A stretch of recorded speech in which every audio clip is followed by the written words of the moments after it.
Allez, on va mettre la politique de côté, le temps d'aller retrouver Julie Poirier du côté de Grasse, dans les Alpes-Maritimes. J'espère que vous avez du nez ce matin, Oh Julia. oui, je sens d'ici là les bonnes odeurs. Enfin non, je ne sens rien du tout, mais je suis de tout cœur avec vous. Julie, alors l'odeur que vous devez sentir, c'est celle des fleurs. Vous êtes plus précisément à Montsartou pour nous parler des plantes à parfum, puisque c'est là-bas qu'on les travaille, comme on dit. Alors effectivement, Julia, mais ce matin, il faut avoir du nez, parce que vous voyez, les plantes à parfum, on les récolte pas encore, parce que rose de mai, on les récolte en Mais mai. Voilà. Ici, regardez, on est sur un terrain qui fait 2 hectares à peu près. Il y a à la fois des parcelles et à la fois des serres. Et ici, c'est vraiment un incubateur, c'est-à-dire que c'est un laboratoire, l'Aromatic Fact Lab, qui est né il y a 4 ans. Et c'est ici, vous allez voir, eh bien, qu'on préserve le savoir-faire ancestral pour les plantes à parfum d'exception qui sont cultivées ici depuis des siècles à Grasse. alors concrètement, Julie, on y fait quoi sous ces serres?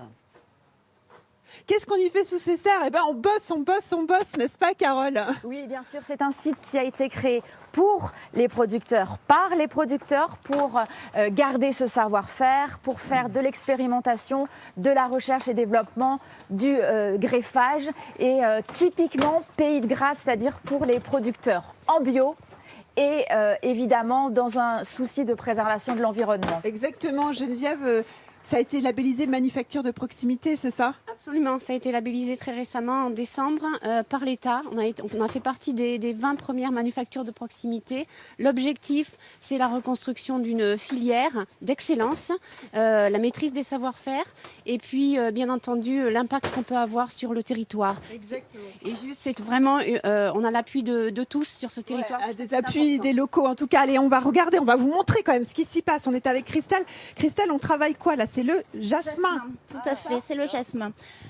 Nous sommes appropriés les savoir-faire de nos aînés pour regreffer les rosiers, les jasmins bio, localement, pour répondre aux besoins. Allez, regardez, on a Eva, Sylvie, on a Francine avec nous. Regardez ce que je vous sors, Thomas et Julia, le sécateur. Je vais vous montrer comment ça marche.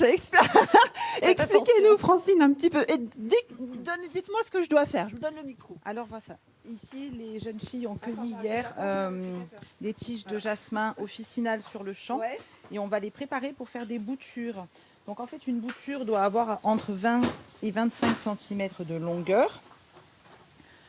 On va la planter en terre ici, dans les pots. Oui, voilà, c'est ça. À peu près cette distance-là. Vous pouvez couper ici. Voilà, tout à fait.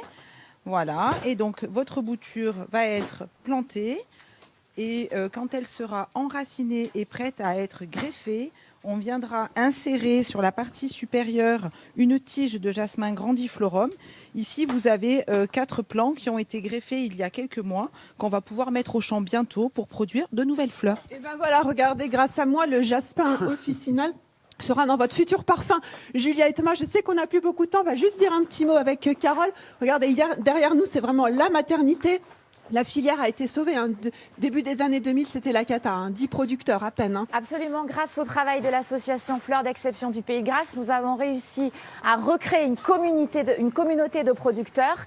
Et ce site nous permet de répondre donc à nos besoins de multiplication de blancs et de façon vraiment collective, organisée pour la pérennité de ce métier. Exactement. Et le renouvellement des générations. Exactement. Pour les jeunes qui voudront s'installer plus tard, aujourd'hui, une trentaine de producteurs présents. Thomas et Julia. Eh bien, merci beaucoup, Julie. Ça